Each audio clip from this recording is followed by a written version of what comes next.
Good morning grade 4 and welcome back to art. I hope you enjoyed doing the llamas last week. Please remember that they are due today, so if you haven't handed them in, please do that now.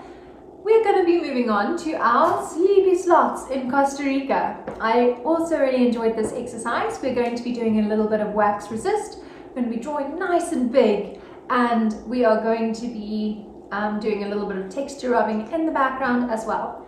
So here are the things you're going to need. 2 pieces of paper, something to draw with, twisties or crayons, paint, or any colours. Before we dive into the artwork, we are going to go through the lesson and learn a little bit about sloths in Costa Rica.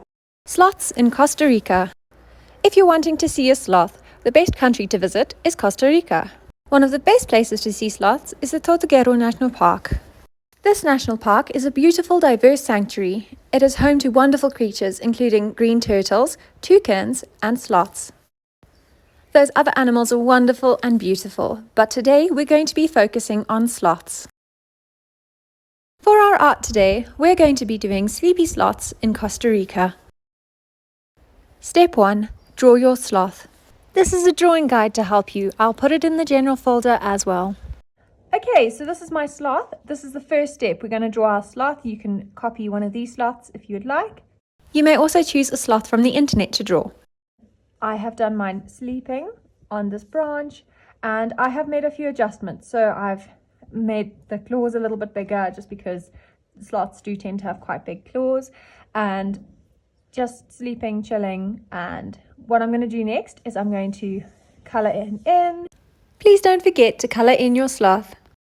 And then I'm going to do my background. Step 2. Leaf rubbing background. You'll need a few leaves for this. Just a note, when choosing your leaf, the bigger ones are easier to use. And remember, we use the bumpy side of the leaf for texture rubbings. This is a little demonstration in case you've forgotten how to do a leaf rubbing. You put your leaf underneath the paper, hold the paper down, and start rubbing over with a twisty or a crayon. Right, so for our next step, we're going to be doing the background. So the background we're going to be doing using leaf rubbings. Now we've done this in class already, but I wanted to just show you using different media. Okay, so this is using these pencil colors. It's quite light. So if you're going to use pencil colors, you can't use paint to go over it, okay? The next one I've used is these oil pastels. It will resist paint more, and you can see these lines coming through here. And then I think the most effective one actually was the twisties, but I do think that's also the leaf that I used. It's got a lot more bumps. So you can choose what you would like to do. I would like you to use more than one type of leaf, just because this is the jungle and we are going to be putting our sloth in the jungle. That's where they live. So I'm going to finish up doing this page now with all the different leaves that I have here and all the different media that I have, and then we'll move on to the next step. Remember, with leaf rubbings, we need to use the bumpy side of the leaf. Okay, so if you don't have paints, this is your background, all right? So you can now start cutting out your sloth and stick it on. If you have got paints, then what I'm going to do is I'm going to do a little bit of a wax resist on here.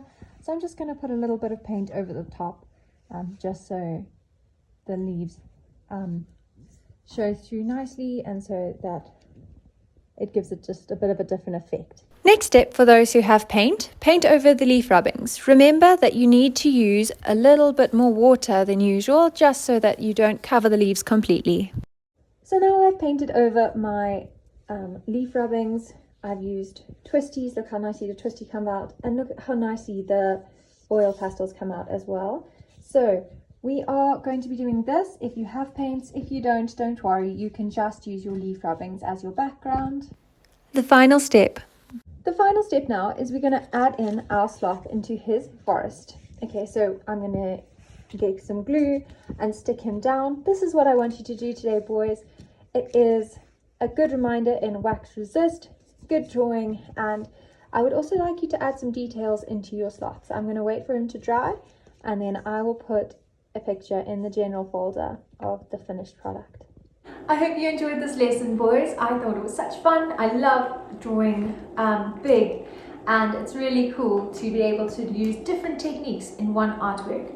So Next week we're going to be doing something different. Please remember, if you need any materials like paint or anything from school, please just let me know. Hopefully we'll be going back to school very soon, so we won't need a lot, but if you do need something like paper or anything like that, please feel free to contact me. I hope you have a wonderful day.